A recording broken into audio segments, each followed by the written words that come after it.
Halo, kali ini gue mau bahas series Black Mirror Season 1. Secara keseluruhan, Black Mirror Season 1 menggambarkan sisi gelap teknologi dan bagaimana perkembangan digital bisa mempengaruhi hidup manusia. Setiap episode berdiri sendiri dan tidak saling berhubungan. Episode pertama berjudul The National Anthem.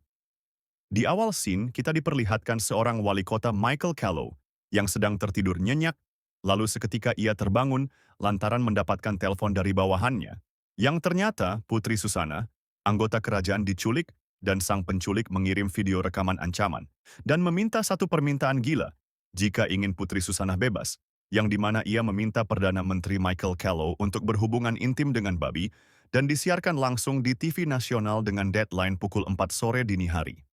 At 4 p.m. on all British night, sexual intercourse with a pig. She said, sex with a pig? Tentunya kalau tak ingin berita ini tersebar dan meminta para bawahannya untuk menarik video tersebut. Namun nasi sudah menjadi tai. Video tersebut sudah tersebar di YouTube dan sudah ditonton oleh 50.000 orang. And keep it so far from the press. Only exists in this room. This video came from YouTube. After 9 minutes, but that was long enough. 50,000. Pemerintah meminta media nasional untuk tidak menayangkan berita tersebut, tapi ya gimana, sesuatu yang udah nyebar di medsos susah buat dikontrolnya. Pemerintah juga sedang berusaha melacak si penculik dan juga membuat rencana lain, yaitu menggunakan aktor pengganti yang akan diedit mukanya. On your head.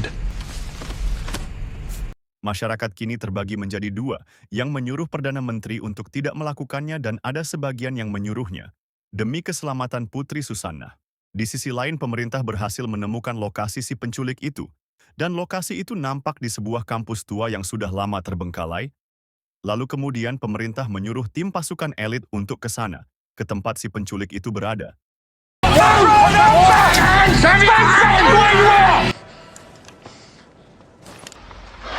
It's made with a proxy. They could be anywhere. Namun setelah sampai di sana, mereka tak menemukan satu orang pun, dan hanya menemukan boneka manekin yang diletakkan di tengah ruangan. Sementara itu stasiun televisi UKN mendapatkan kiriman paket misterius. Pas dibuka, mereka mendapati potongan jari manusia dan sebuah flash disk yang berisi video ancaman yang lain.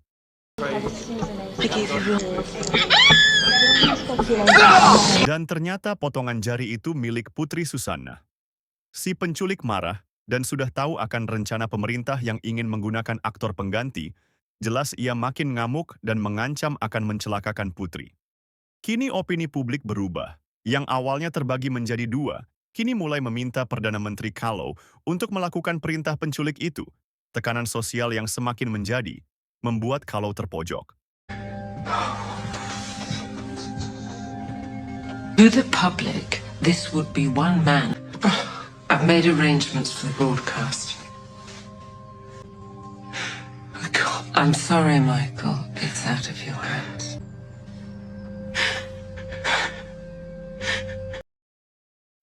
Tak ada pilihan lain. Ia didampingi oleh bawahannya berangkat ke studio yang sudah disiapkan untuk melancarkan aksinya itu.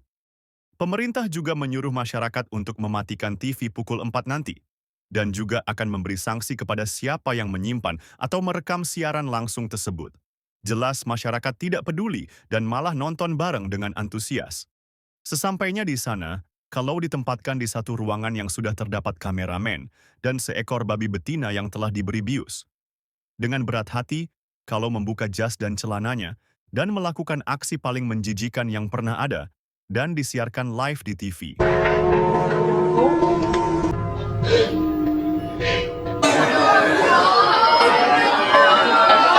Para warga yang awalnya antusias kini merasa jijik. Setelah kejadian itu, Callow pun muntah dan merasa menjadi manusia paling menjijikan. Tak disangka Putri Susana ternyata sudah dibebaskan 30 menit sebelum Callow melakukan aksinya itu. Ia ditemukan berjalan dengan keadaan linglung dan berhasil diselamatkan oleh pihak yang berwenang. Setelah diselidiki, si penculik ternyata adalah seorang artis yang benci sama pemerintah. Dan ia pun bundir setelah Callow melakukan aksi mulianya itu. Dan ternyata jari yang dikirim itu adalah jari dari si penculik itu sendiri. Abis kejadian itu, nama Perdana Menteri Callow menjadi baik di masyarakat. Ia nampak bahagia bersama istrinya. Namun di balik pintu rumahnya, hubungan dengan istrinya retak Dan sehabis kejadian itu, istrinya sama sekali nggak mau melihat Kalau lagi. Lalu film ditutup memperlihatkan Kalau berdiri dengan kekosongan, dengan sebuah kemenangan yang kalah. Makasih yang udah nonton, sampai ketemu di video gua berikutnya. Dadah.